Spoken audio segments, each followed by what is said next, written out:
दोस्तों, गौतम बुद्ध ने तो कभी अपने जीवन में क्रोध किया ही नहीं, परंतु क्या आप क्रोध करते हैं? क्या आपके आसपास के लोग, आपके परिवार का कोई भी सदस्य, आपका भाई, आपकी माँ, आपके पिता, बेटा, बेटी क्रोध करते हैं? अगर गुस्सा करते हैं तो इस कहानी के माध्यम से आपको इसका समाधान जरूर मिल जाएगा और क्रोध करना आप छोड़ देंगे। वीडियो शुरू करने से पहले अगर वीडियो पसंद आया तो मैं आभारी रहूंगी, ताकि आप मुझे बुद्ध दर्शन का प्रसार जारी रखने में मदद कर सकें। यदि आपने सदस्यता नहीं ली है तो मैंने आपको सदस्यता लेने और घंटी को सक्रिय करने की सलाह दी है, ताकि आप आने वाली कोई भी वीडियो न चूकें। एक बार की बात है, महात्मा गौतम बुद्ध एक गांव में उपदेश दे रहे थे। उस उपदेश में गौतम बुद्ध बता रहे थे कि क्रोध एक अग्नि है, क्रोध एक ज्वाला है, क्रोध विष है, क्रोध जहर है। क्रोध एक ऐसी अवस्था है जिस अवस्था में आप अपना आपा खो बैठते हैं।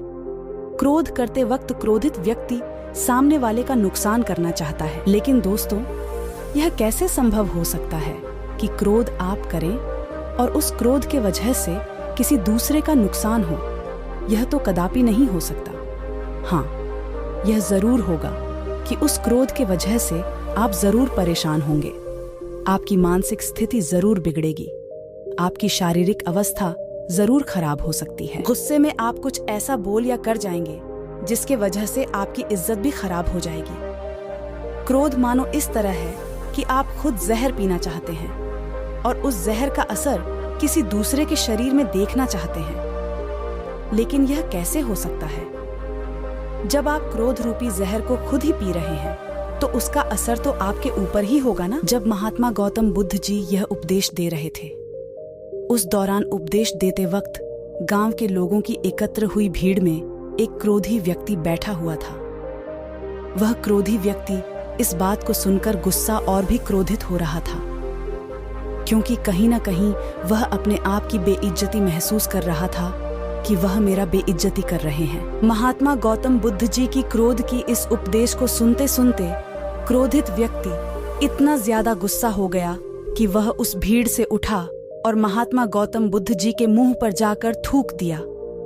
गांव के लोग और शिष्यगण इस हरकत से भड़क उठे। उनका क्रोध इतना ज्यादा था कि वे लोग उस क्रोधित व्यक्ति को मारने पर उतर आए। लेकिन महात्मा गौतम बुद्ध जी ने लोगों को शांत कराया। उन्होंने बड़े ही शांत स्वर में उस क्रोधित व्यक्ति से पूछा, भाई, क्या तुम और भी कुछ कहना और करना चाहते हो? मेरे साथ वह क्रोधित व्यक्ति बिना कुछ बोले वहां से चला गया। गांव के सारे लोग और शिष्यों ने पूछा कि हे भगवान, वह बुद्धिहीन आपके मुंह पर थूक कर चला गया और आप क्रोधित नहीं हुए? महात्मा गौतम बुद्ध जी ने कहा, क्रोध अग्नि और ज्वालामुखी की तरह होता है। इसके चपेट में आने से केवल अनर्थ ही होगा। उसने अनर्थ अर्थात गलत कार्य किया। अगर उसी की तरह मैं भी क्रोधित हो जाऊं तो मैं भी अनर्थ अर्थात गलत कार्य कर देता। वह व्यक्ति हो सकता है किसी परेशानी में रहा हो, किसी बात को लेकर परेशान रहा हो, जिसके वजह से वह गलत कार्य किया हो। गांव के सारे लोग महात्मा गौतम बुद्ध जी के बात को भली भांति समझ गए और अपने गुस्सा को शांत कर लिए। फिर अगले दिन महात्मा गौतम बुद्ध जी दूसरे गांव में अपने उपदेश दे रहे थे। उसी दौरान वह गुस्सैल व्यक्ति महात्मा गौतम बुद्ध जी के चरणों में गिरकर रोने लगा और कहा, हे महात्मा, अभी मेरा गुस्सा शांत हो गया है। मैंने कल जो अनर्थ कार्य किया उसकी वजह से मैं बहुत पछता रहा हूँ। मेरे जीवन में पहली बार ऐसा हुआ है कि मैं किसी पर गुस्साया और वह व्यक्ति कुछ नहीं बोला तथा नाराज भी नहीं हुआ, जबकि जो हरकत मैंने की है उस हरकत पर तो कोई भी मुझे मारने के लिए दौड़ता। कल रात से मुझे नींद नहीं आई है। सुबह से मैं आपको खोज रहा हूँ। खोजते खोजते आपके चरणों में आकर गिर पड़ा हूँ। मुझे माफ कर दीजिए। महात्मा गौतम बुद्ध जी ने कहा, कोई बात नहीं, मैं उस बात को कब का भूल चुका हूँ। मैं तो उस वक्त भी उस बात को गौर नहीं किया था जब तुमने मेरे मुंह पर थूका था। फिर उस व्यक्ति ने कहा कि आप महान हैं। इतना सारा हो जाने के बावजूद भी आप मुझसे नम्र स्वभाव से बात कर रहे हैं। मेरा दोष देने के बजाय मेरे दोष का बचाव कर रहे हैं। इस नासमझी क्रोध की वजह से हुए पाप के लिए मैं क्षमा चाहता हूँ। गौतम बुद्ध जी ने कहा, तुम्हारा पश्चाताप तुम्हें तुम्हारे क्रोध के अग्नि से मुक्ति ले लिया, वो मेरे लिए बड़ा है। दोस्तों, क्रोध करके हम अपने दिमाग को खराब करते हैं। क्रोध करके हम अपने जबान से कुछ भी उल्टा सीधा बोल देते हैं। क्रोध करके हम बेवजह किसी से झगड़ा कर लेते हैं।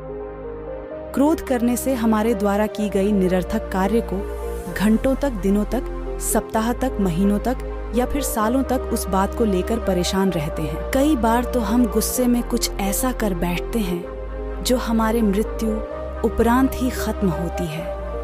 हम जब किसी भी सही या गलत बात को बर्दाश्त नहीं कर पाते, तब हमारा स्वभाव चिड़चिड़ा होता है और हम क्रोध करने लगते हैं। लेकिन उस क्रोध, गुस्सा से नुकसान किसका हो रहा है? अगर आप किसी बात से या किसी को कुछ कहने से गुस्सा होते हैं, तो हम कहीं ना कहीं अपना ही नुकसान कर रहे हैं। उस गुस्से की वजह से सामने वाला व्यक्ति जो आपको कुछ कहकर चला गया, जिसकी वजह से आप चिड़चिड़ापन करके क्रोधित हो रहे, वह तो चला गया, उसे जो करना था वह कर लिया। लेकिन आप क्या कर रहे हो? आप तो क्रोधित होकर खुद का नुकसान ही कर रहे हो। जिस बात पर आप क्रोधित हो रहे हैं, उस बात को आप एक बार ठंडे दिमाग से सोचने और समझने की कोशिश करिए। सच में बता रही हूँ, आप क्रोधित होना छोड़ देंगे, क्योंकि आपको समझ में आ जाएगा कि इसकी वजह से केवल और केवल खुद का ही नुकसान होगा और किसी का नहीं।